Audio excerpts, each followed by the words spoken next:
Alô, galera do segundo ano E, do segundo ano F, professor Fábio Ribeiro. Pessoal, vamos para o assunto calorimetria, parte 1.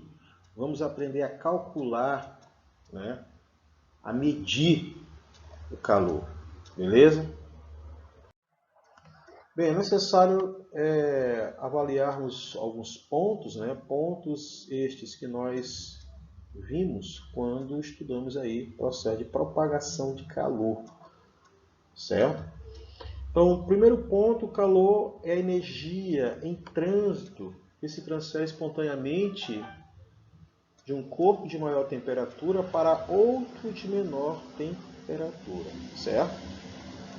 Próximo ponto.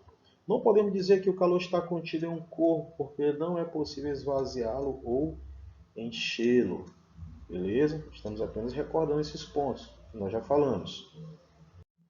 Ponto 3. Uma das consequências da transferência de calor de um corpo para outro é a variação de temperatura. Nós vimos isso daí, o calor se manifesta, né, enquanto os corpos estiverem com temperaturas diferentes, certo?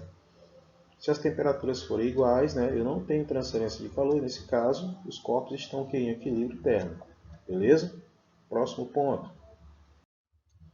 O calor que provoca variação de temperatura é chamado de calor sensível, ou seja, perceptível pela variação de temperatura. Tá, galera? É esse calor sensível que nós iremos aprender a calcular. Tá? É o calor que provoca o quê? Variação de temperatura, que é um dos efeitos, né, do calor sobre o corpo. Tá? Beleza? Próximo, né, são dois efeitos, na verdade. Né? Outro efeito nós iremos ver posteriormente. Beleza? Bem, pessoal, vamos para o conceito de capacidade térmica. Só lembrando que antes, né, de chegarmos a uma equação, né, mais na frente nós veremos isso daí, denominada equação fundamental da calorimetria, é necessário nós conhecermos algumas grandezas atreladas, né, a esta equação. Tá? Então, uma dessas grandezas é a capacidade térmica de um corpo. Tá? O que é a capacidade térmica de um corpo? É a razão entre a quantidade de calor, né, que é representada por Qzão, recebida ou cedida por um corpo, e a variação de temperatura sofrida por ele. A variação de temperatura é representada por ΔT. Pessoal, quando o corpo ele recebe ou cede calor, porque isso acontece, né? O corpo ele pode receber calor de uma fonte, assim como ele pode perder calor. Então, quando ele recebe, ele sofre variação de temperatura. Da mesma forma que quando ele perde calor, ele também sofre variação de temperatura. Tá? Então, a razão, né, é entre a quantidade de calor, né, Qzão, recebida ou cedida por um corpo, e a variação de temperatura, tá, nós denominamos de capacidade capacidade térmica.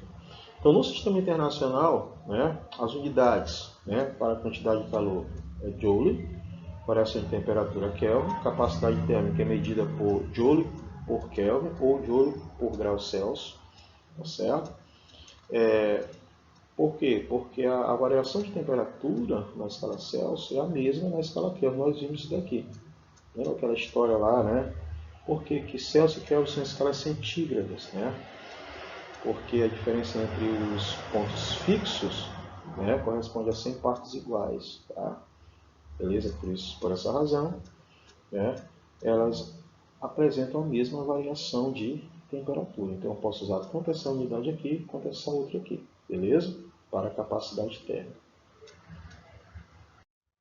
Bem, vamos aí para o calor específico, que é uma outra grandeza muito importante para nós definirmos aí, né, a equação fundamental da calorimetria. Então, o calor específico é a quantidade de calor necessária para que cada grama de uma substância sofra uma variação de temperatura correspondente a 1 grau Celsius. Essa grandeza é uma característica de cada tipo de substância, indica o comportamento do material quando exposto a uma fonte de calor. Tá? Pessoal, nós vimos anteriormente capacidade térmica, algo que eu não deixei, né? Desculpe aí, né? Por conta do som da moto. Bem, quando nós falamos de capacidade térmica, né, a razão entre a quantidade de calor e a variação de temperatura, tá? Eu não coloquei para vocês uma coisa que é extremamente importante, a gente poder fazer uma comparação com o calor específico. A capacidade térmica depende do corpo, certo? Depende da massa do corpo, beleza? Quanto maior a massa, maior a capacidade térmica. Quanto menor a massa, menor a capacidade térmica. No caso do calor específico, tá? É uma característica da substância. Enquanto que a capacidade térmica é uma característica do corpo, o calor específico é uma característica da substância. Então, o que diz a definição? Tá?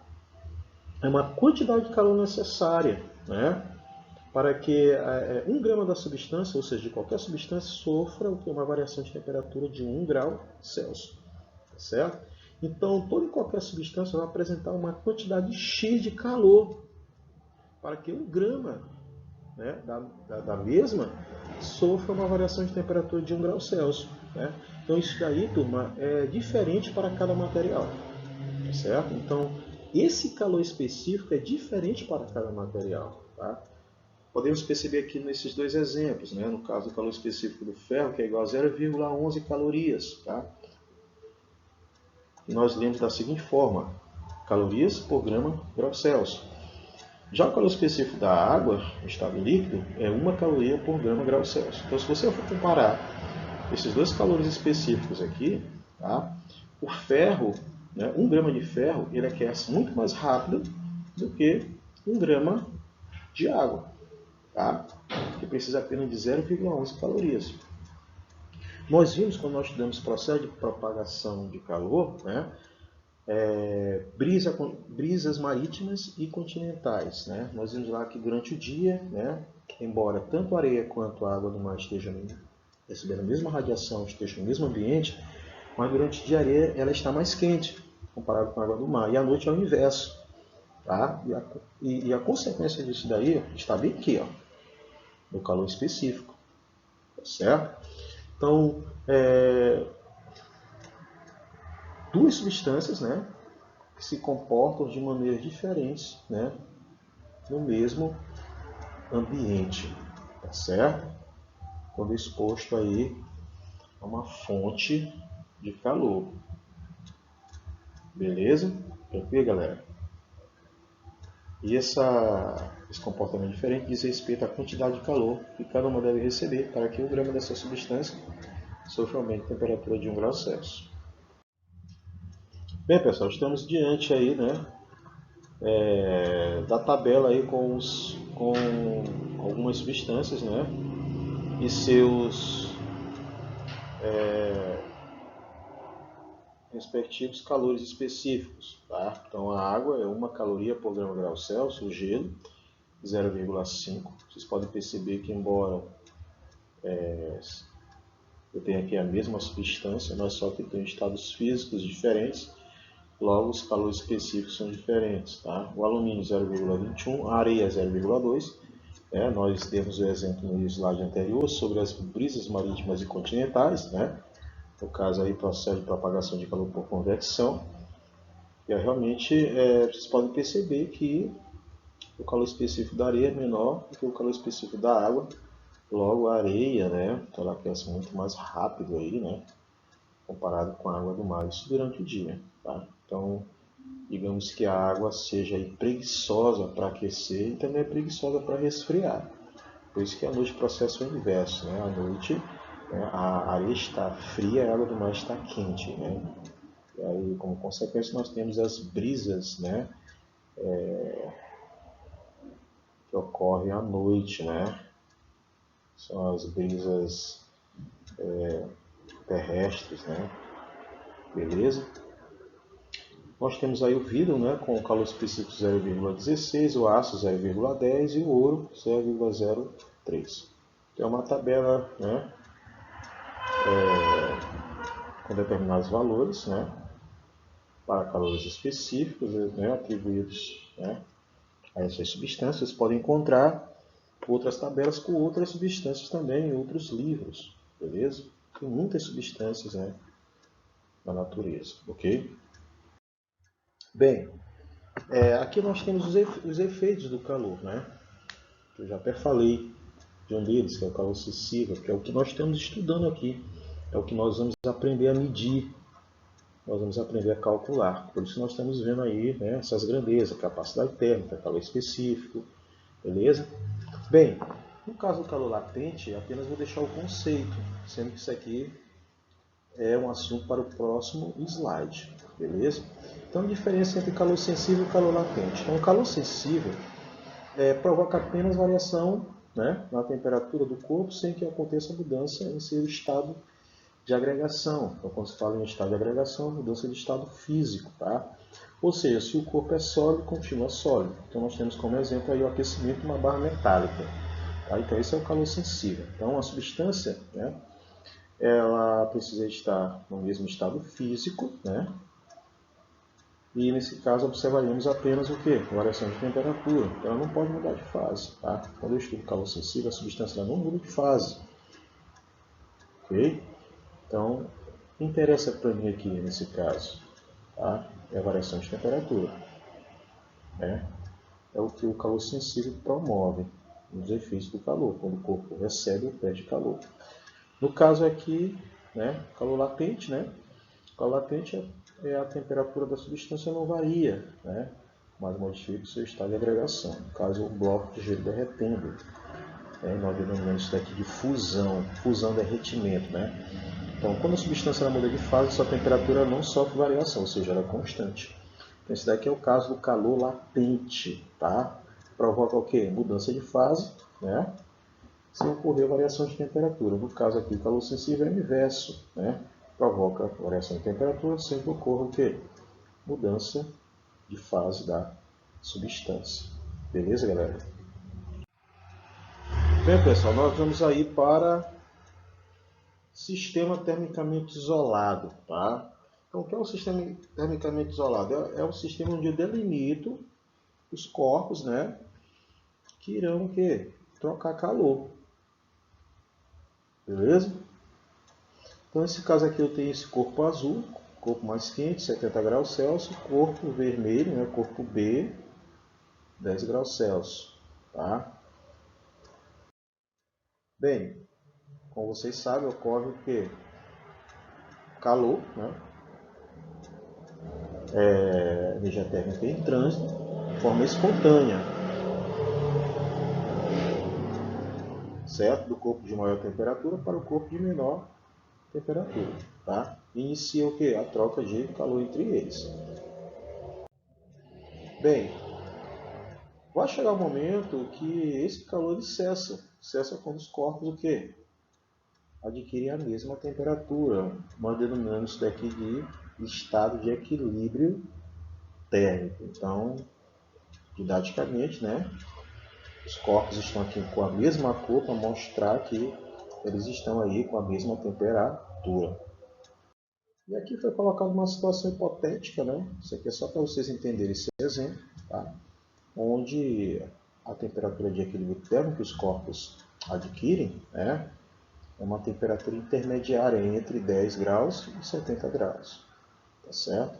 Então isso aqui também é um sistema termicamente isolado. Eu delimitei para esses dois corpos, mas eu poderia ter colocado 3 corpos, eu poderia ter colocado 4 corpos, tá certo? Até o ambiente poderia fazer parte, né, desse sistema termicamente isolado. Então, um sistema termicamente isolado é um sistema que eu delimito a quantidade de corpos, né, que irão trocar calor entre si. Beleza? E outra coisa importante, que nós temos aqui uma outra expressão para a capacidade térmica. Tá? Então, capacidade térmica é o produto da massa pelo calor específico. Bem no início, quando nós falamos de capacidade térmica, eu mostrei para vocês que a capacidade térmica é uma característica do corpo, né? Da massa do corpo. Beleza? Então, nós temos aí essa expressão, mais uma expressão na verdade, né? Nesse caso, eu posso usar tanto essa expressão quanto aquela outra lá para calcular a capacidade térmica, né? Que é Q sobre delta θ, quantidade de calor sobre variação de temperatura, quanto essa aqui, né? Massa vezes calor específico. Tá? Porque, na verdade, essas grandezas elas estão interligadas, né? Beleza? Bem, a água, né? Como você já sabe, o calor específico da água, por definição, é 1, né? Só para relembrar aquilo que nós já falamos. Beleza? Bem, aqui nós temos o quê? A equação fundamental da calorimetria, galera. Tá? Então, essa equação fundamental da calorimetria. Bem, pessoal, vamos aí para a equação fundamental da calorimetria, né? Vamos aprender agora aí como medir o calor, né? A gente mede o calor por essa expressão, calor sensível, tá? É importante ressaltar, beleza? Bem, essa expressão ela surge da combinação daquelas duas expressões da capacidade térmica, tá? Então, a primeira expressão, capacidade térmica, é igual a quantidade de calor dividido pela variação de temperatura. E a outra expressão da capacidade térmica, né, diz o quê? Que esta capacidade é igual à massa vezes o calor específico. Então, quando eu combino essas duas expressões, nós temos essa expressão aqui que nós denominamos de equação fundamental da calorimetria, né? Que é a expressão usada para calcular o calor sensível, né? Então, o calor sensível aqui provoca a variação de temperatura sem que a substância, né, mude de estado físico, beleza? Bem, nós temos dois pontos, né, a levar em consideração. Essa quantidade de calor pode ser tanto positiva quanto negativa, tá certo? Ela é positiva quando a variação de temperatura é maior do que zero, tá? Então, quando eu calculo a variação de temperatura aqui, ó, vamos supor 10 graus Celsius, temperatura inicial, temperatura final 50 graus Celsius. Tá? Então, vocês podem perceber que de 10 graus para 50 graus houve um aumento de temperatura. Então, o corpo foi aquecido. Aquecido, né, em decorrência do recebimento de calor. Então, quando a quantidade de calor é maior do que zero, significa dizer que ele recebeu calor do corpo, né? E sua temperatura aumentou, certo? Então, quando você calcula aqui, automaticamente eu tenho um delta-teta positivo, beleza? E neste caso aqui, quando a quantidade de calor é negativa, menor do que zero, é quando a variação de temperatura é menor do que zero. Por exemplo, eu tenho um corpo cuja temperatura inicial é 60 graus Celsius. Né? Aí o corpo baixa para 20 graus Celsius a temperatura. Então, quando você calcula a variação de temperatura, nós temos o quê? Menos 40 graus Celsius. Então, vocês podem perceber que a variação de temperatura é negativa. Logo, a quantidade de calor também é negativa. Como é que nós entendemos isso daí na prática? Quantidade de calor negativa significa dizer que o corpo ele cede, ele perdeu calor. Então, quando ele perde calor, automaticamente a sua temperatura cai, a sua temperatura diminui. Tá certo? Então, esse sinal positivo e negativo automaticamente vai aparecer aqui na expressão, né? É decorrência dessa variação de temperatura, sendo ela positiva ou negativa. Beleza? Nós temos essa tabelinha aqui, né, com as unidades, né, para todas as grandezas aí que compõem, né, a equação fundamental da calorimetria, né? Quantidade de calor, unidade prática aí é a caloria, no SI é o joule, né? A massa é dada em gramas. A unidade no SI quilograma, calor específico, caloria por grama grau Celsius, no SI joule por quilograma Kelvin, capacidade térmica, unidade prática, caloria por grau Celsius, a unidade no SI joule por Kelvin, e a variação de temperatura grau Celsius, né?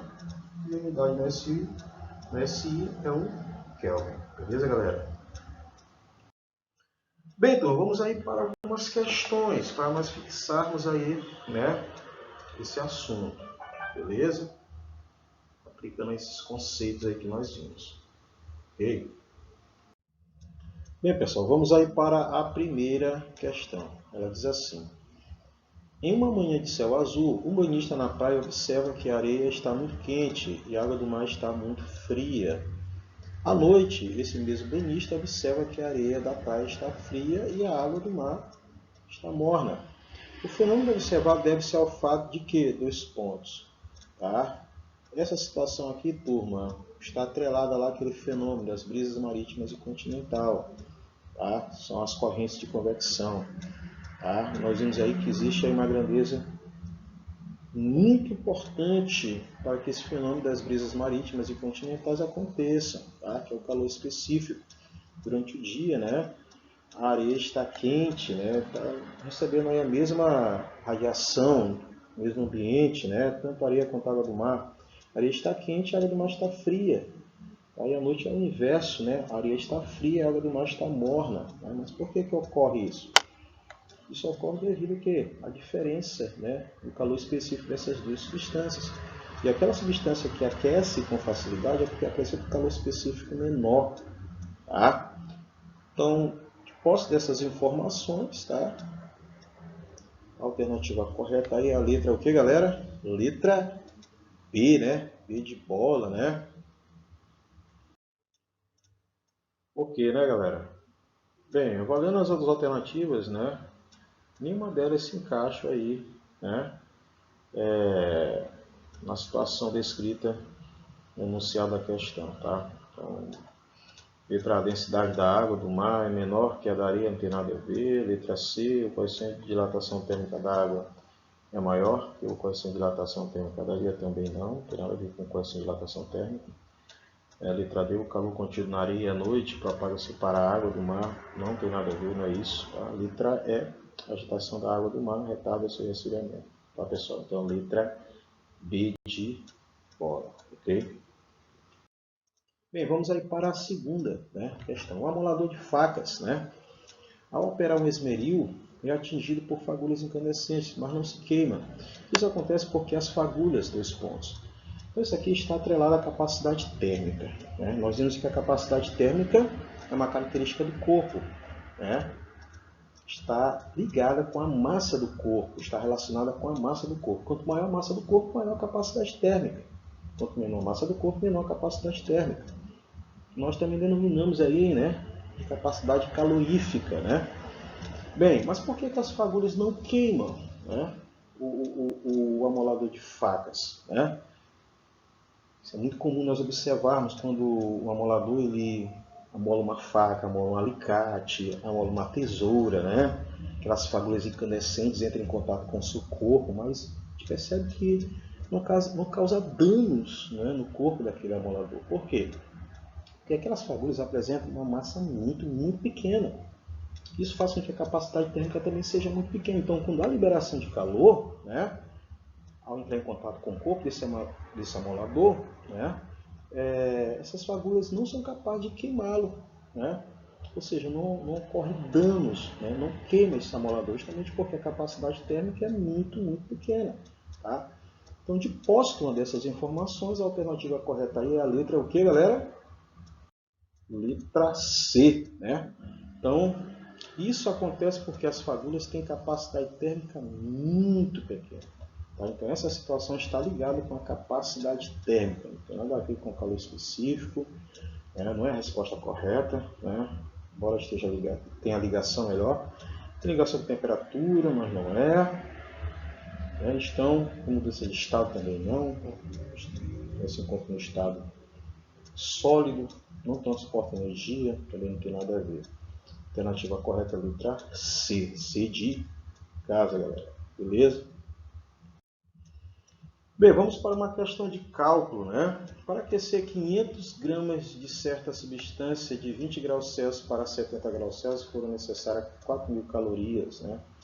Capacidade térmica e o calor específico valem respectivamente. Então, de acordo com os dados aí, né?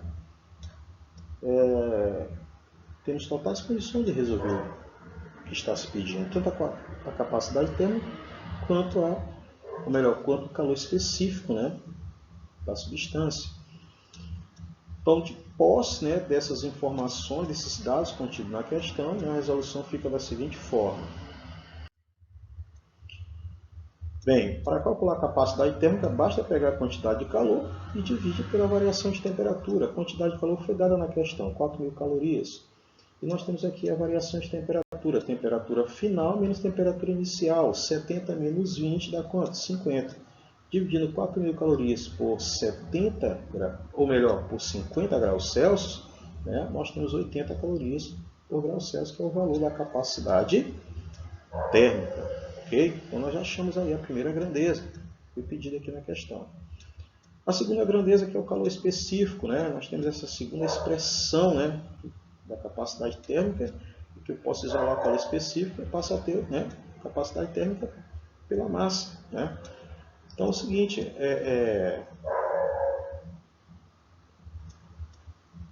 a capacidade térmica foi calculada, 80 calorias por grau Celsius, né? E nós temos aí a massa, né, da substância, que é 500 gramas. Então, eu dividindo 80 por 500 gramas, né, calculando aí o calor específico, 0,16 caloria por grama grau Celsius. Tá, galera? Então, nós calculamos a capacidade térmica e calculamos também o calor específico. Tá, galera? De posse desses valores encontrados, a alternativa correta aí é a letra o quê? Letra B, né? B de bola. Bem, então, vamos aí para a quarta e última questão, tá? Uma barra de ferro de massa 4 kg, né, é exposta a uma fonte de calor e tem sua temperatura aumentada de 30 graus Celsius para 150 graus Celsius. Sendo o calor específico do ferro igual a 0,119 calorias por grama grau Celsius, tá? Que é calorias, né? Cal, né? Só tem o C aqui, faltou o AL, né? A quantidade de calor recebida pela barra é aproximadamente 2 pontos. Tá? Então, de acordo com os dados fornecidos, nós vamos usar aí o quê? A equação fundamental da calorimetria, né? Que é a equação usada para calcular o calor sensível, beleza? Então, a resolução fica da seguinte forma. Então, nós temos aí, ó, a equação fundamental da calorimetria, é isso? Quantidade de calor é igual a massa vezes o calor específico vezes a variação de temperatura, que pode ser T ou θ, tanto faz. Aqui é a variação de temperatura, temperatura final menos temperatura inicial. Substituindo todos os valores da questão, né, nós temos aí a massa, que foi dada em quilograma, nós transformamos para grama, gramas. Por que gramas? Porque basta observar essa constante aqui, que é o calor específico, está em gramas. Então, eu também vou colocar em gramas aqui. Então, 4 kg equivale a quê? 4.000 gramas, tá? Então, o calor específico 0,119, né?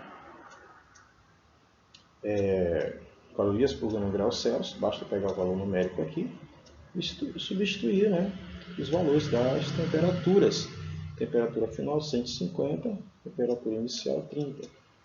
Então, resolvendo, fazendo essa continha aqui, né, nós multiplicamos 4.000 vezes 0,119 para dar o quê? 0,476 vezes 120, né, que é a variação de temperatura aqui, ó, 150 menos 30, 120. Multiplicando esses dois valores, nós temos o quê? 57.120 calorias, né, que em quilocalorias fica como? 57,12 quilocalorias. Tá? Então, nós encontramos aqui a resposta. Né? Então, dentre as alternativas, aí, né, a resposta correta é letra B, galera. B de bola. Turma, espero que vocês tenham gostado das nossas aulas, né, dessas explicações, né, os exercícios também estarei à disposição de vocês aí durante a semana. Valeu, grande abraço a todos, né, atentem aí para as atividades, tá, que deverão ser feitas. Tá, pessoal, um abraço a todos, que Deus abençoe. Tchau, tchau.